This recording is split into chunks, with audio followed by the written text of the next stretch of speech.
नमस्कार दोस्तों, good evening. बहुत बहुत स्वागत है आपका रामोज मैथ्स क्लासेस ऑनलाइन चैनल। उम्मीद आप सब अच्छे होंगे, तैयारी आपकी अच्छी चल रही होगी। आज का वीडियो एक बहुत ही इम्पोर्टेंट टॉपिक पर है। पिछले कुछ 4-5 दिनों में जो मुझे मैक्सिमम स्टूडेंट्स के मैसेज आए उनको कंपाइल करके बनाया गया है। टॉपिक है टेस्ट सीरीज। ये स्टूडेंट एक बहुत ही इम्पोर्टेंट टॉपिक है टेस्ट सीरीज के ऊपर, क्योंकि देखिए स्टूडेंट आजकल क्या है कि होड़ सी मची हुई है स्टूडेंट्स में टेस्ट सीरीज लेने को लेकर। आज की वीडियो में डिस्कस करेंगे टेस्ट सीरीज कब लेनी है और उसका मोड क्या होना चाहिए, ऑनलाइन या ऑफलाइन। ये मेरे खुद के निजी विचार हैं, आपके अलग हो सकते हैं, ठीक है। देखिए स्टूडेंट, आपको नंबर 1 कि आपको कब लेनी चाहिए टेस्ट सीरीज, है ना, ये नंबर 1 है, ठीक है। कब लेनी चाहिए किसी भी स्टूडेंट के लिए टेस्ट सीरीज बहुत इंपॉर्टेंट होती है। मेरे अनुसार आप किसी भी कॉम्पिटिटिव एग्जाम की तैयारी कर रहे हैं तो आप जो सिलेबस कवर करते हैं वो आपका 50% रोल प्ले करता है और मॉक टेस्ट या टेस्ट सीरीज 50% रोल प्ले करती है। अगर आपने सिलेबस पूरा करने के बाद में टेस्ट सीरीज या मॉक टेस्ट आपने नहीं दिए तो डेफिनेटली आप मान के चलिए कि आप सिलेक्शन से दूर हैं, बहुत दूर हैं। लेकिन इसका भी एक पर्टिकुलर टाइम है, टेस्ट सीरीज का भी कब होना चाहिए। नंबर 1, क्या आपका सिलेबस कंप्लीट हो चुका है। सिलेबस आपका कितना पूरा हुआ है। आजकल होड़ मची हुई है टेस्ट सीरीज लेने को लेकर। देखिए स्टूडेंट, टेस्ट सीरीज जो है उसमें टेस्ट लगातार होते रहते हैं और अगर आपका सिलेबस कंप्लीट नहीं हुआ है तो इस टेस्ट सीरीज का आपके लिए कोई मायना नहीं है। पहले आप आपके सिलेबस को कंप्लीट कीजिए। जैसे कि कई लोग सोचते हैं सर मैंने इंटीग्रेशन पूरा कर लिया उसके बाद में टेस्ट दे सकता हूँ। डेफिनेटली टेस्ट दे सकते हैं, लेकिन वो टेस्ट तो आप पुराने सालों के पेपर को सॉल्व करके भी दे सकते हैं। इंटीग्रेशन के आपको फर्स्ट ग्रेड और सेकंड ग्रेड के पुराने पेपर में आपको 20-25 क्वेश्चन बहुत आराम से मिल जाएंगे, तो आप पहले वो तो सॉल्व कर लीजिए। टेस्ट सीरीज एक लगातार प्रोसेस चलता है, 2 महीना 3 महीना आप कहीं भी ज्वाइन करेंगे स्टूडेंट तो फिर क्या होगा कि टेस्ट सीरीज के पैसे भले आप दे देंगे लेकिन उसका लाभ आप मेरे ख्याल से आप नहीं उठा पाएंगे। तो पहले आप कोई भी चैप्टर पूरा कर लें, उसके बाद भी जैसे कि SR सैनी जैसी बुक होगी उसके पीछे बहुत सारे क्वेश्चन है, 300-400 क्वेश्चन दिए हुए हैं उस बुक के पीछे। पुराने प्रीवियस पेपर देख लीजिए, आप खुद सॉल्व कीजिए। मेरा कहने का मतलब है टेस्ट सीरीज बहुत इंपॉर्टेंट है, लेकिन इसके टाइमिंग है, ये आपको तभी लेनी चाहिए जब आपका सिलेबस कंप्लीट हो गया। सिलेबस का मतलब आपने 11-12 पूरा कर लिया है। अगर आप टॉपिक वाइज देखेंगे स्टूडेंट तो आपको इससे मैच करना मुश्किल होगा कि टेस्ट सीरीज में किस टॉपिक का टेस्ट कब लिया जा रहा है और आप किस हिसाब से पढ़ रहे हैं, दोनों में मिसमैच हो सकता है। तो मेरी आपको राय यही है कि पहले आप अपना सिलेबस पूरा कंप्लीट कर लें, उसके बाद आप कोई भी टेस्ट सीरीज ज्वाइन करें। और मेरे ख्याल से इसकी इंपॉर्टेंस तब ज्यादा है जब आपके एग्जाम के 4, 5 या 6 महीने बाकी हों। आज से हालांकि अगर अपन गिनेंगे सामान्य शिक्षा विभाग की तो आपका पूरा 1 साल है। हाँ, वो स्टूडेंट तो संस्कृत शिक्षा विभाग की एक गंभीर तैयारी कर रहे हैं, उनके लिए टेस्ट सीरीज अभी लेने का पर्याप्त उचित समय है, लेकिन वो भी तब जब आपका सिलेबस मैक्सिमम हो गया है, तभी आप इसको यूज कर पाएंगे।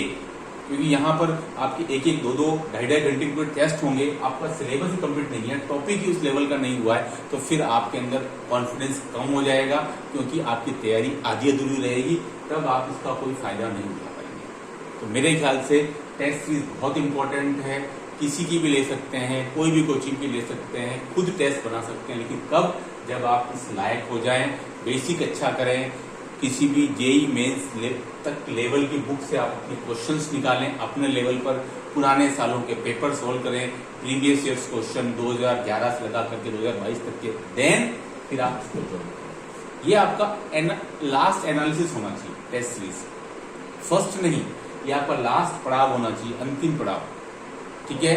ये टेस्ट सीरीज कि आप टेस्ट सीरीज ज्वाइन कर रहे हैं, यानी कि अब आप अगले 2-3 महीने तक हर 2, 4, 5, 7, 10 दिन के अंदर टेस्ट देने के लिए तैयार है, आपकी तैयारी पर्याप्त हो चुकी है, ठीक है। ये मेरा आपसे कहना है। इससे क्या होगा, आपको कॉन्फिडेंस बना रहेगा, कॉन्फिडेंस कम नहीं होगा कि यहाँ आपके नंबर कम आने शुरू हो गए और आपको पता ही नहीं मेरे उस टॉपिक की तैयारी थी या नहीं थी, तो फिर आपको हम दिक्कत आएगी। नंबर 2, मोड क्या होना चाहिए स्टूडेंट, ऑनलाइन और ऑफलाइन। इस पर भी थोड़ा सा विवाद रहता है हमेशा कि सर क्या होना चाहिए। मेरे अकॉर्डिंग मैं इस चीज को हमसे प्रेफर करता हूँ कि आपको जो एग्जाम ऑफलाइन देना है तो उसकी टेस्ट सीरीज आपको ऑफलाइन ही ज्वाइन करनी चाहिए। इसके पीछे मैं आपको तर्क भी दूंगा। अब कुछ स्टूडेंट बोलते हैं कि सर हो सकता है पेपर कर दो ऑनलाइन हो, तो भाई दिक्कत क्या है, अभी तो आपको नहीं पता है कि पेपर ऑनलाइन होगा या नहीं होगा, लेकिन फिलहाल ये तो पता है कि भाई पेपर अभी तक ऑफलाइन होता आया है, तो ऑफलाइन होने के चांसेस भी बनते हैं, तो आप अभी ऑफलाइन ज्वाइन करें। क्यों? क्योंकि आपको वो पूरा होमवर्क करके जाना है, जैसे कि आपको एग्जाम में देना है। ऐसा नहीं कि आपने घर बैठे ऑनलाइन दे दिया और पेपर आपको जाके देना है ऑफलाइन। तो इसमें देखिए ऑनलाइन में क्या होता है कि जब आप स्क्रीन पे देते हैं तो वहाँ नंबर ऑफ क्वेश्चंस हमेशा ऊपर चलते रहते हैं, या आपने इतने अटेम्प्ट कर लिए, इतने बाकी रहे।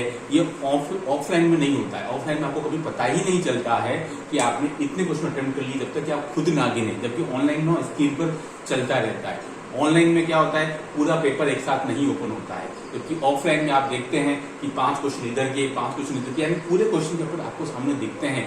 ऑनलाइन में आपके 1 या 2 या 3 क्वेश्चन आपको सामने दिखता है और उसी को आप सोल्व करते हैं। तो इसमें थोड़ा सा डिफरेंस है दोनों के बीच में आपके माइंड के मेकअप होने का। ठीक है, तो मैं आपको बोलूंगा कि अभी तक क्योंकि क्वेश्चन पेपर सेकंड ग्रेड के ऑफलाइन हुए हैं, इसलिए मैं आपको ऑफलाइन ही सजेस्ट करूंगा।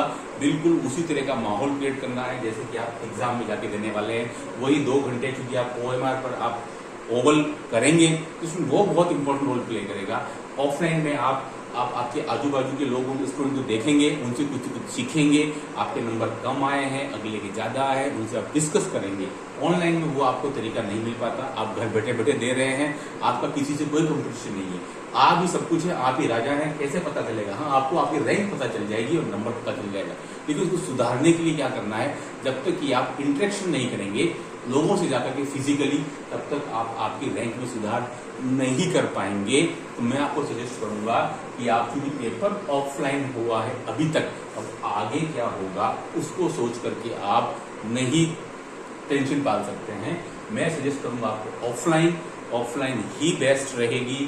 थोड़ा सा पैसा खर्च होगा, समय भी लगेगा, लेकिन ये इसके कंपैरिजन में आपको 10 टाइम्स अच्छा रिजल्ट देने वाला है, स्पेशली मैथमेटिक्स में, क्योंकि वहां आपको आपके जैसे बहुत सारे स्टूडेंट मिलेंगे जिनसे आप इंटरेक्शन करोगे, आपके जो डाउट्स होंगे वो क्लियर होंगे। कई बार स्टूडेंट से डाउट्स क्लियर होते हैं, कई बार कोचिंग में नहीं होते, तो है ना, वहां आप इंटेलिजेंट से मिल पाओगे, उनसे डिस्कस करोगे, उनसे एक हेल्दी डिस्कशन होगा आपका, वो बहुत जरूरी है।